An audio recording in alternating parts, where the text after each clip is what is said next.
direct de l'information démarré depuis 6h15.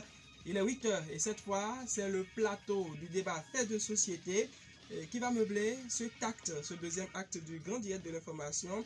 Juste après ce débat, René Soglo reviendra dans ce studio pour le complément de l'info en sport. Voilà l'ossature de cette partie, bien entendu, du grand direct de l'information qu'on démarre après ceci.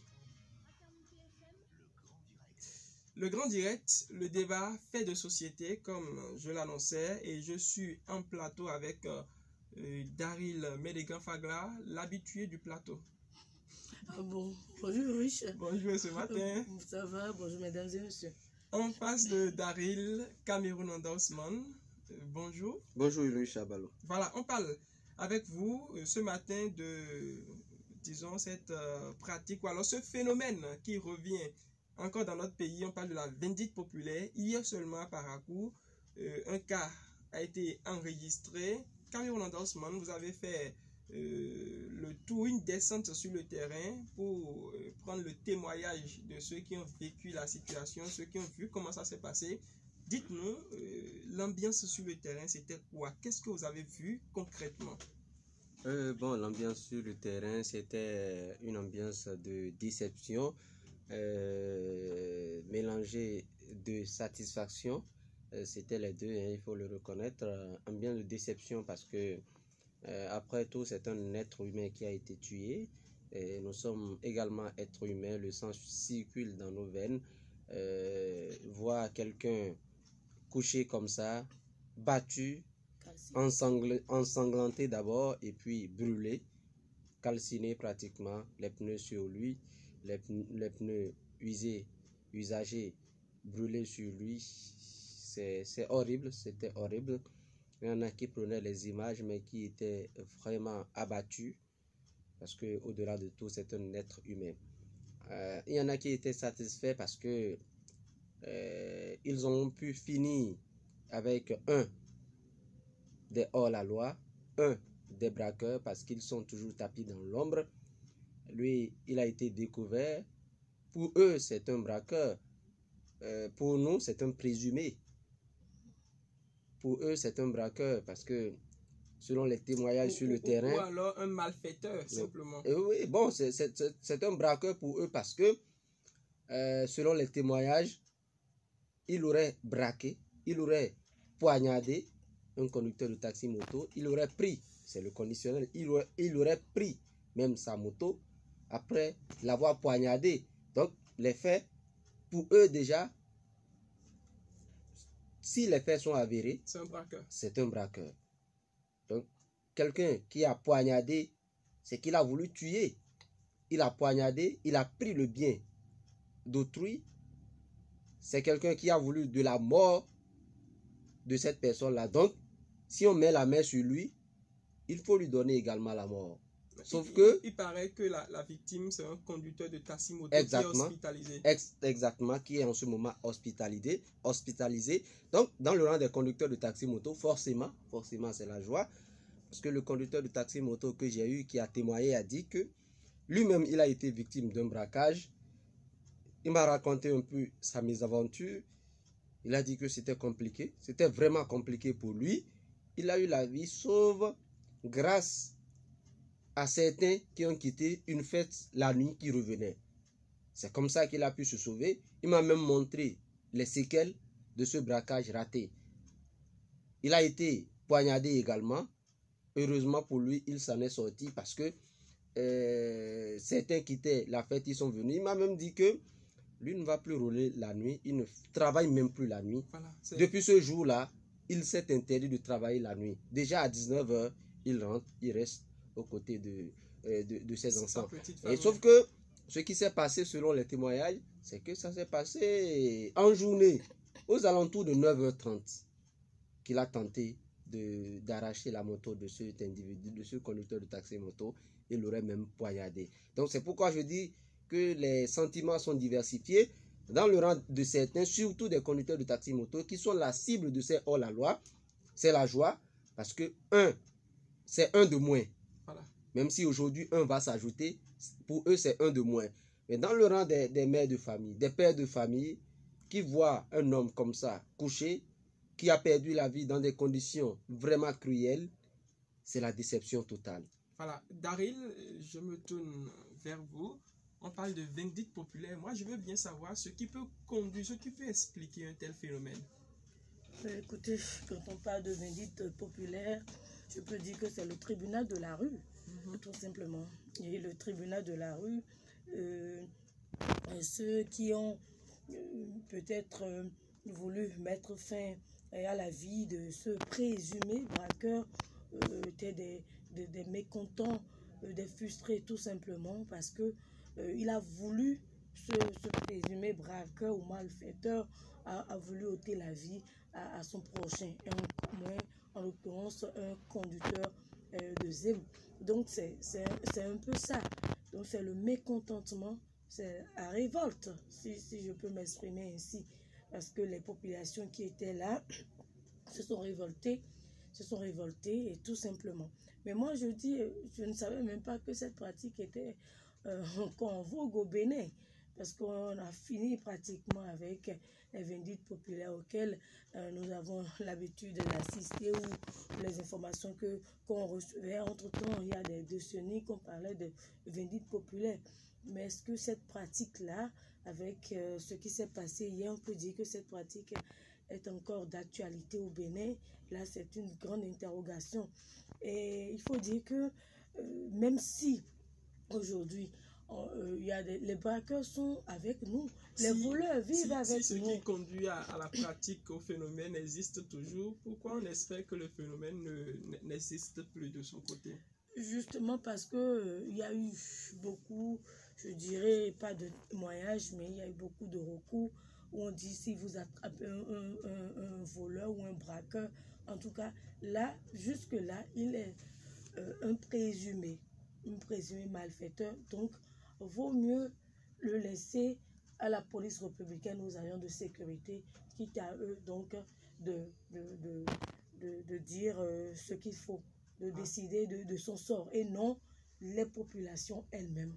C'est là le problème. Mais il faut dire que nous tendons déjà presque vers la période, nous sommes déjà à la veille des fêtes de fin d'année où les sécurités gagnent véritablement du terrain, comme on en a l'habitude chaque année, et la vigilance doit être de mise. Parce que vous avez vu le conducteur de taxi-moto, les faits se sont déroulés pratiquement au-delà de 3 heures du matin, 3 heures, 4 heures du matin. Vous voyez, c'est vrai que les conducteurs de taxi-moto sont aujourd'hui, jouent un grand rôle dans la société, mais il faudrait que l'on réduise un peu les heures de travail. C'est-à-dire, bon, les voyageurs, ceux qui font les voyages de nuit ont besoin d'eux, par exemple pour rentrer, pour aller à la maison. Il y a des urgences qui peuvent venir la nuit, donc les hommes jouent un très grand rôle dans la société. Mais on peut réduire ces heures de travail. Déjà à partir de 19h, 20h, déjà 22h pratiquement, on peut quand même rentrer à la maison pour ne pas assister à ces gens ne pas être à la proie des malfaiteurs. D'accord, je vous reviens. Cameroun Endorsement, certains disent, ça parle de cela sur la toile depuis hier, le sujet, en tout cas, fait grand bruit dans l'opinion publique, et on dit que c'est parce que généralement, la population n'est pas satisfaite des procès que font les justiciers, ceux qui jugent les braqueurs, les voleurs et autres, et que peut-être les peines aussi ne sont pas à la taille de ce qu'ils font, que la population décide parfois de gérer la situation à son niveau. Oui, effectivement, quand vous écoutez ceux qui sont révoltés, même hier sur le terrain, il y en a qui disaient, écoutez monsieur le journaliste, il a voulu tuer un conducteur de taxi-moto. Nous sommes conducteurs de taxi-moto, nous circulons dans la nuit, nous vivons des conditions difficiles, nous vivons cette situation avec ces braqueurs, c'est hors la loi. Quand vous vous échappez, c'est la joie, c'est la liesse. Mais quand on arrive à mettre la main sur eux qui ont voulu nous donner la mort, si on les remet aux mains de la justice, ils vont en prison ils vont ressortir encore et nous braquer. On les retrouve encore. Donc si ils n'ont pas pu nous tuer, on met la main sur eux, autant les tuer avant l'arrivée des éléments de la police républicaine. Avant que la justice ne mette la main sur eux, autant également leur donner la mort le plus rapidement possible. Donc c'est ce que, comme vous l'avez dit, c'est que ces populations qui s'adonnent à la vindicte populaire ne sont pas, selon elles, satisfaites de la justice qui est rendue. Voilà pourquoi elles décident de donner la mort à ceux-là qu'ils estiment être auteurs d'un braquage ou d'un forfait. Sauf que la loi le dit, nul n'a le droit de se rendre justice, de se faire justice. La vindicte populaire est punie par le code pénal. Si c'est avéré que ce présumé braqueur a tenté de vous donner la mort et que les faits sont avérés, je crois que la justice va faire son travail. Le Bénin est un pays de droit et nul n'est censé ignorer la loi. Donc, je crois que ceux-là qui l'ont fait, ou ceux-là qui ont l'intention de le faire demain ou après-demain, ceux-là doivent se rappeler que la loi existe au Bénin. Le Bénin est un pays de droit et nul n'a le droit de se faire justice. Dans la vindicte populaire, je crois que ça ne règle rien. Il va falloir mettre ces personnes dans les mains de la justice, quitte à la justice de faire son travail. Parce que là, la personne est morte. Si déjà on met la main sur ceux-là qui ont été auteurs de cette vindicte populaire, ils iront en prison. Ils vont moisir en prison. Ils ont été victimes certainement. Et c'est facile de mettre la main sur ces derniers parce qu'il y a des gens qui filment et ça circule sur les réseaux sociaux. Moi, j'ai vu des vidéos hier, ça circule sur les réseaux sociaux. Les forces de l'ordre, les commissaires peuvent prendre ces vidéos et pour rechercher les personnes. Pour faire des investigations, pour mener des investigations. C'est la tendance aujourd'hui, même si vous êtes... il y a des scènes peut-être horribles et tout, on n'hésite pas à publier. Si vous voyez votre... sa femme. Voilà, même si vous voyez... On a vu la vidéo qui circule, la dame qui demande pardon maintenant. Et tout. Même si vous voyez votre semblable de se noyer, alors vous devez filmer d'abord et sur les réseaux sociaux. Ça pose un problème. Et hier, ce qui s'est même passé, j'étais sur le terrain. C'est pas tout qu'il faut mettre sur les réseaux sociaux. Mais justement, dans cette condition-là, quand on entend un instant, dans cette condition-là, il faut dire que ça va permettre à la police, par exemple, de retrouver les auteurs de cette vindicte populaire et sévèrement les punir parce que, je suppose, vous tuez un braqueur qui tue, vous êtes aussi un braqueur, n'est-ce pas? Oui, pas un braqueur, mais vous avez participé à la mort de votre semblable. Un meurtrier, un assassin? Peut-être, mais dans ce cas-là, il est difficile de retrouver ceux qui ont œuvré pour cette vindicte populaire. Moi, j'ai échangé avec quelqu'un de la police républicaine et il m'a dit, si on prend une seule personne, on aura tous les autres. Donc, tous ceux qui ont participé à cette vindicte populaire-là prennent leurs dispositions pour répondre de leurs actes. Il n'y a pas de poursuite judiciaire. Cette fois-ci, ce serait le cas parce que c'est le régime Patrice Talon et vous savez comment c'est sérieux pour ces affaires-là dans notre pays. On espère que justice soit faite, mais Cameroun Nanda Ousmane, je reviens toujours sur la position de cette frange de la population qui pense que la justice doit être bien faite pour que la population ne la fasse pas à son niveau. Oui, moi j'ai lu tout à l'heure quelqu'un qui disait, qui s'adressait aux députés à l'Assemblée nationale, au lieu de voter des lois qui obligent les prisonniers, les détenus à faire des travaux forcés, parce qu'il y a, si vous prenez tout simplement Parakou, il y a des carrefours qui sont herbeux. À côté de nous tout à l'heure, si vous faites 2 pas, vous allez voir en face du Coteb où on a fait des graffitis. La place publique là est herbeuse. Il y a des carrefours qui sont insalubres. Il y a des caniveaux qui sont bouchés. Ces détenus pouvaient faire ces travaux forcés là. Il y en a qui sont condamnés à perpétuité. Il y en a qui sont là. C'est vrai que la peine de mort n'est plus d'actualité, mais ils pouvaient faire des travaux forcés pour assainir les lieux publics au lieu qu'ils ne soient là tout le temps. Donc la personne disait, au lieu de voter ces lois-là, ils ne font que renforcer la femme. En tout cas, c'est son avis.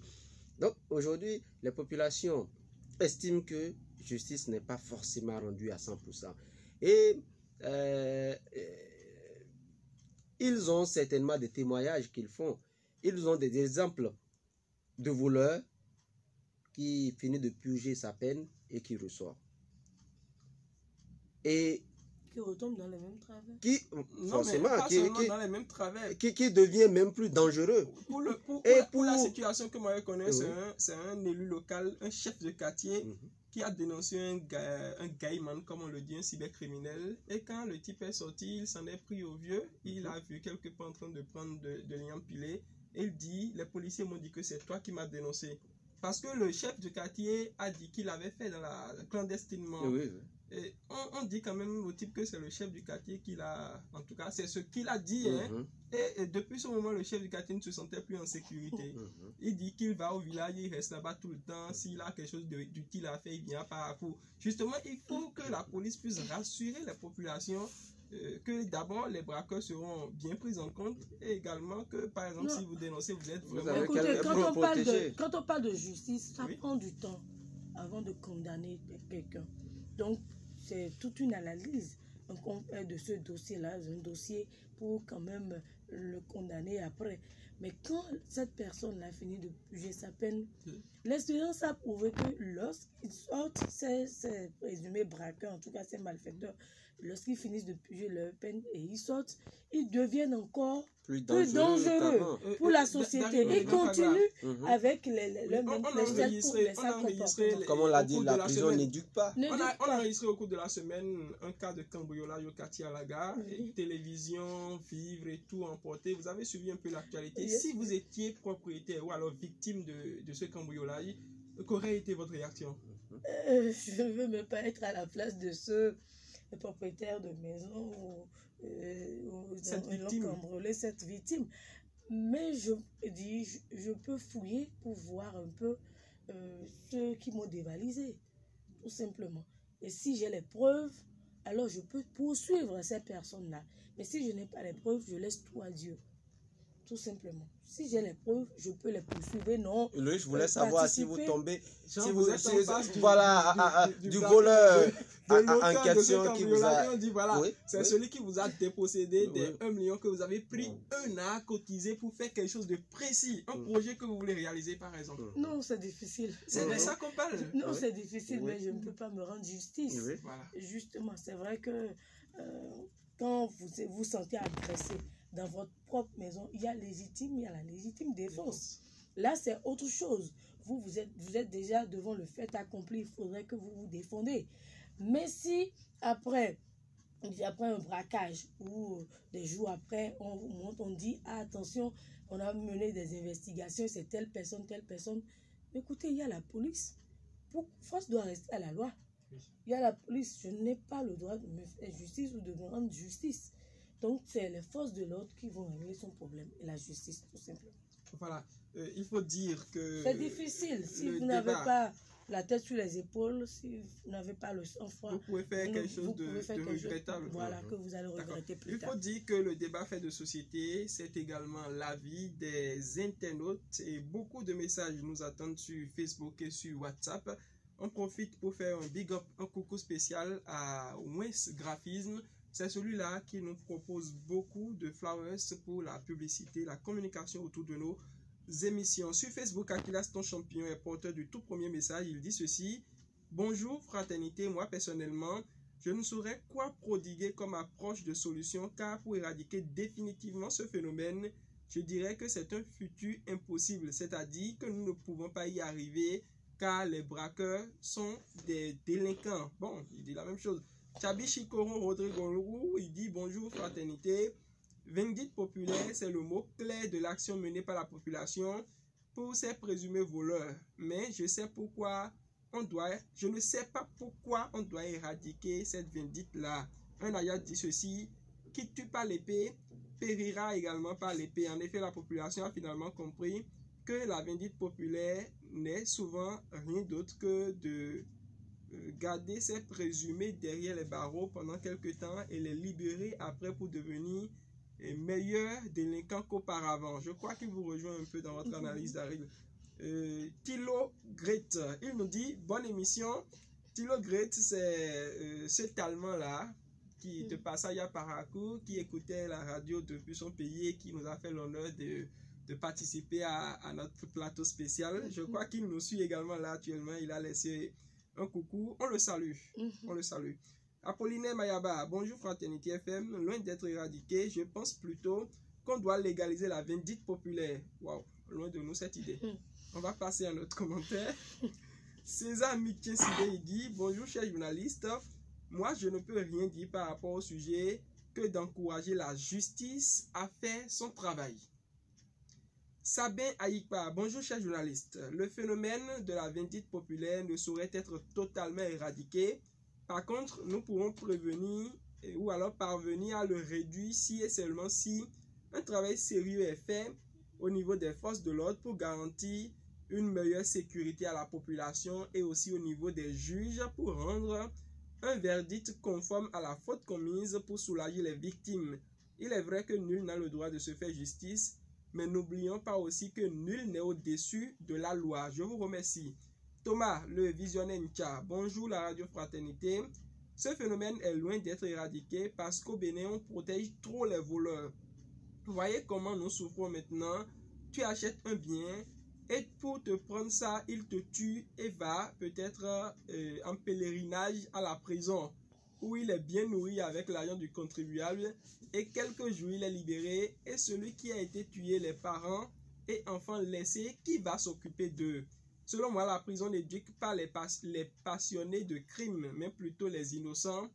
Que l'État puisse prendre des dispositions, que la peine de mort revienne sur tapis. Oh là là. Ferry Adissotoun. Bonjour la radio Fraternité. Ce que je sais est qu'on ne se fait pas justice. La population doit cesser de se faire justice. Seule la justice a l'habileté de juger une personne en faute grave. Laissons de côté la colère. Je vous écris depuis le quartier des sages et c'est un commentaire sage, il faut le dire. Orupa Yorugani, bonjour la radio. Vous savez, tant que les malfrats, les voleurs ou les hors-la-loi ne cessent leur sale besoin, vraiment la vindite populaire ne sera jamais éradiquée. Moi, je suis d'accord avec la vindite populaire, surtout de la manière dont on souffre actuellement pour avoir un bien. Puis un beau jour, un individu survient et te le prend. Ce n'est pas du tout bien. Bon débat à vous, chers journalistes. Arnaud Leblanc Assouni, il dit « Je me pose la question de savoir si on peut arriver à éradiquer ce phénomène un jour dans notre société car c'est devenu une habitude pour les gens. Je pense aussi que ça va apprendre aux braqueurs à ne plus faire de pareilles choses, c'est-à-dire déposséder les gens de leurs biens. » Philippe Bokodaro, bonjour les camarades de la radio Fraternité, vraiment, je dirais quoi pour ce sujet? Si le sang circule dans les veines d'un être humain, il peut poignarder son prochain? Je ne pense pas. Aussi, celui qui a fait la vindite populaire sur un autre être humain a le sang dans ses veines. Bon, dans tous les cas, je crois qu'il y a un problème. Je vous remercie simplement. Il y a encore assez de messages sur Facebook, mais on va permettre également à ceux qui ont laissé des messages sur WhatsApp de pouvoir participer au débat. Il y a par exemple ce message qui dit sur WhatsApp: bonjour les amis de Fraternité FM. Par rapport à la question du jour, en ce qui concerne la vindite populaire au Bénin, nos dirigeants doivent revoir notre loi par rapport au cas de braquage mortel et vol. Sinon, comment on peut comprendre que quelqu'un qui a dépossédé de tous tes biens, qui t'a fait un braquage mortel, on l'envoie en prison et quelques mois après seulement, il est libéré? Et c'est ça surtout qui fâche les populations, à se rendre justice pour avoir tes biens. Tu as mis des années et voilà qu'on te dépossède. On dit droit de l'homme et les divorcés sociaux font la tête avec ça. Tant que nos dirigeants ne vont pas revoir la loi, la fin de la vindite populaire n'est pas pour demain. Ça va toujours continuer par prendre de l'ampleur. C'est un message de Jacques Arouin qui nous écrit du quartier Transat. J'ai envie de rebondir sur son message. Daryl Médégan Fagla, oui. Et que faut-il faire concrètement aujourd'hui pour espérer la fin, l'éradication définitive de ce phénomène de notre société? Ce qu'il faut faire d'abord, il faut sensibiliser les populations. On Elle l'a doit toujours savoir, fait, hein? bon, elle doit savoir que nous avons le droit de se faire justice et que l'être humain est sacré, tout simplement. Et les voleurs, les braqueurs sont toujours avec nous. À nous de mener des actions concrètes, d'être vigilants, tout simplement, pour que ces malfrats ou ces hors-la-loi ne nous atteignent pas. Et si nous avons peut-être malheureusement l'occasion d'attraper un malfaiteur, alors il faut le laisser tout simplement dans les mains de la justice. Alors, merci Daryl. Cameroun Endorsement. C'est vrai que c'est compliqué parce que nous vivons avec ces hors-la-loi qui sont également des hommes comme nous. Il y en a qui, à un moment donné, arrivent à sortir de cette situation parce que dès qu'ils commettent le forfait, ils sont arrêtés. Ils sont des fois conseillés par ces hommes de droit, ces hommes qui ont pour vocation, qui ont pour mission de dire le droit. Des fois, ces hommes sont conseillés, ces voleurs, ces malfrats sont conseillés.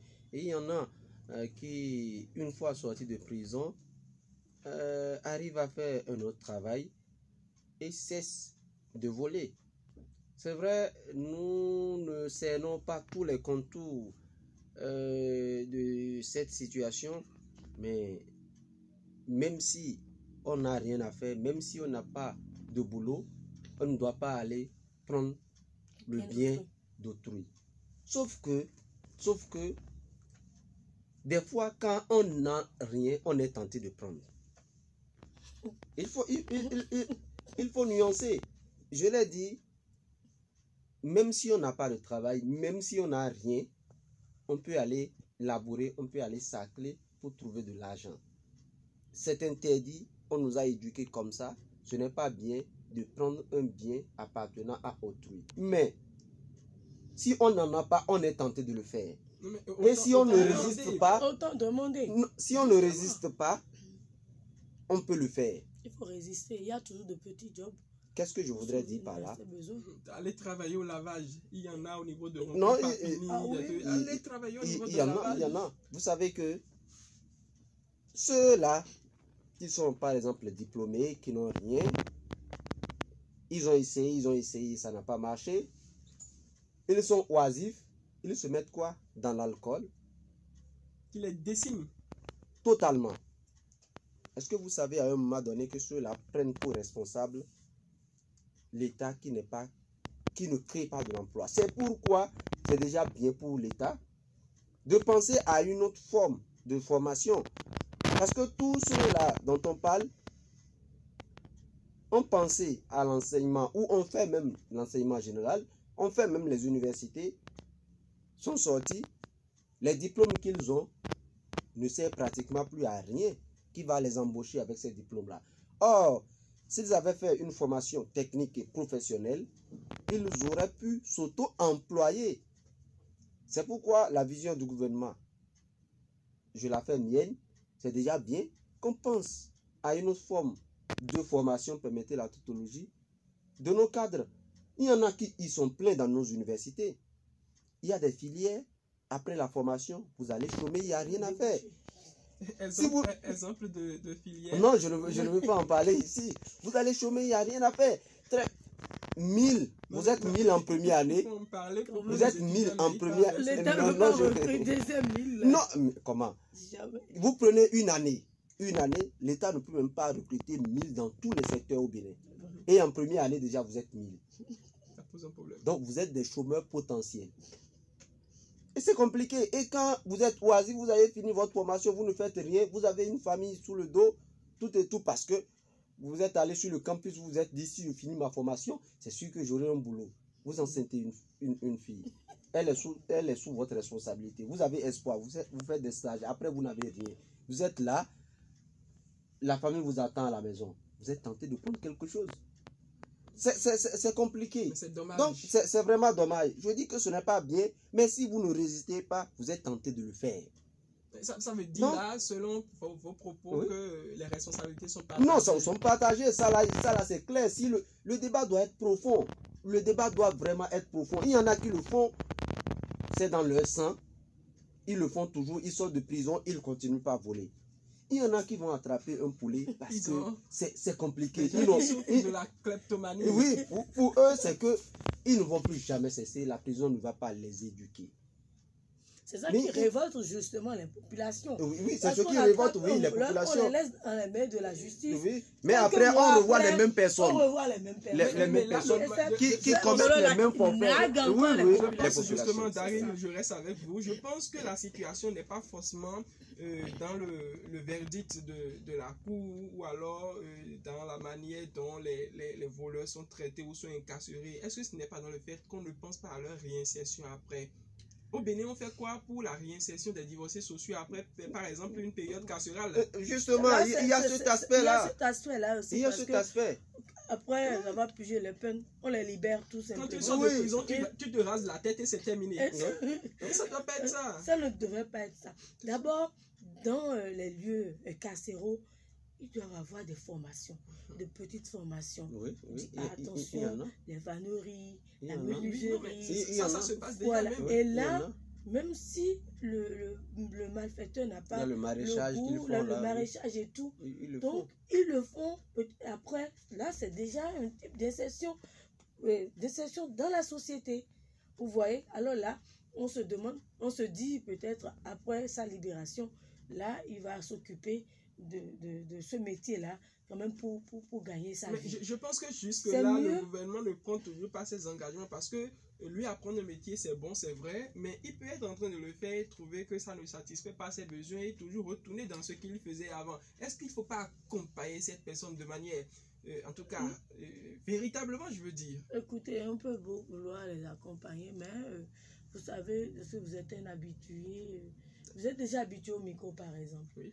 Si vous ne touchez plus au micro pendant un mois, vous allez tomber malade. Mais ça va, on va gagner des hommes. En le faisant, vous allez sentir Daryl, en le faisant, Daryl me dit que celui qui ne vole pas, le voleur qui ne vole pas pendant un moment va sentir le besoin de voler. d'aller voler. Je dis, c'est ça. C'est quand même un problème. Non, c'est un problème. C'est vrai que c'est un problème. Oui. Mais le riche, en l'état, ce que vous dites, on va gagner plusieurs braqueurs. Oui. On va gagner des hommes. On va récupérer des hommes en ces braqueurs-là. Vous savez, il y a l'instinct humain qui est en ces braqueurs-là parce que ces braqueurs ont des, je ne dis pas des présumés, ceux qui sont en prison sont déjà jugés et condamnés. Oui. Ces braqueurs ont un instinct humain, ont des enfants, ont des familles. Donc quand vous les récupérez, quand vous les réinsérez, si vous avez 100 que vous avez réinséré, vous êtes sûr de gagner 50. Au moins. Au moins, vous êtes sûr de gagner 50. Et ces 50-là vont éduquer certains. Donc, vous voyez ce que vous êtes en train de faire déjà pour la société. Ce braqueur, peut-être que c'est un ancien soudeur, c'est un ancien élève, c'est un ancien mécanicien. Aujourd'hui, il ne fait plus rien parce que le travail ne lui donne pratiquement plus rien. Vous le récupérez, vous l'insérez quelque part. Je crois que s'il retourne en prison, il ressort encore parce qu'il a commis ce forfait-là. Pour la 3e fois, vous allez le récupérer. Et lui, il va être un exemple pour les autres. Donc, quelque part, moi, je pense que les responsabilités sont vraiment partagées. Quand on parle d'accompagnement, d'insertion sociale et tout, de réinsertion sociale, comment vous pensez que cela peut se faire si au Bénin, nous n'avons pas les personnes qualifiées, par exemple des psychologues, des psychiatres, pour échanger régulièrement avec ces prisonniers? Justement, c'est ce qui devait être.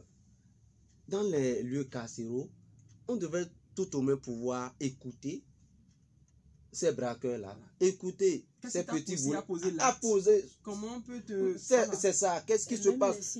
Les psychiatres, quand on finit de parler avec ces personnes-là, je suis sûr que s'il va dans sa cellule, il va réfléchir autrement.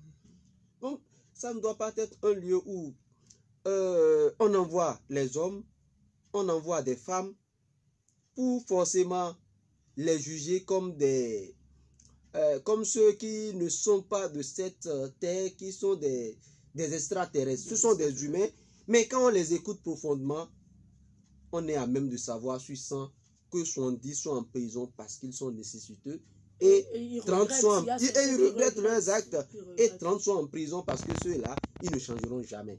Ces 30-là ne changeront jamais. Mais on peut récupérer 70 parce que, voilà, tu as commis l'acte là. En ce moment-là, j'ai voulu Est-ce le que toi-même tuer. tu sais que c'est mauvais? C'est mauvais. Il va regretter. Il y en a Est-ce que plein. tu veux te repentir? Oui. Trouvez-moi des conditions, je ne le ferai plus. Je suis sûr que parmi ces Oui, 70 en là. guise de conclusion, rapidement, Cameroun Anderson. Oui, moi je dirais que la vindicte populaire, ce n'est pas une bonne chose.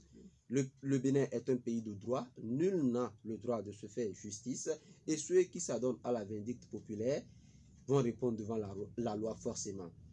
Mais je reviens pour dire que les responsabilités sont partagées. Il va falloir que le législateur pense autrement. Il va falloir que l'exécutif pense autrement. Nos décideurs pensent à la réinsertion de ces divorcés sociaux-là qui, pour la plupart, n'ont pas demandé à commettre ces genres de forfaits. Et si on pense à leur réinsertion, on va gagner des hommes, anciens braqueurs-là, qui ont, je l'ai dit, un instinct humain, qui ont le sang qui coule dans leurs veines. Daryl Médégan En Fagla. attendant, il faut dire que les cas de vol, cambriolage ont repris de plus belle. Alors, Les fêtes sont proches, il les faut qu'ils fêtes fêtent sont- également. Ah bon? Pourquoi vous ne prenez pas le bien d'autrui? Ah oui, c'est parce que Moi j'ai peur vous avez peur. de la Non, prison, d'être vous la- victime d'une vindicte Vous avez populaire peur et non tout. seulement ça, mais vous n'avez pas reçu cette éducation-là. Justement. Voilà. Donc, lorsque vous rencontrez un présumé braqueur, un voleur, il faut voir, analyser ses comptes pour voir comment il vit, et son enfance, comment il a vécu et tout ça là, c'est des étapes de la vie qui nous suivent. Donc, il faut faire beaucoup attention, il faut être vraiment vigilant Oui. parce que nous sommes avec les voleurs, nous sommes avec les braqueurs. Voilà, quand René Soglo est là, c'est que c'est terminé pour le débat fait de société qui était quand même intéressant. Cameroun Anderson, merci. Daryl Médégan Fagla, merci. On parlait de la vindicte populaire. Les autorités savent quoi faire, les populations également ont leurs responsabilités à prendre. René Soglo, bon retour, bonjour. Allez, bonjour Richard Boel.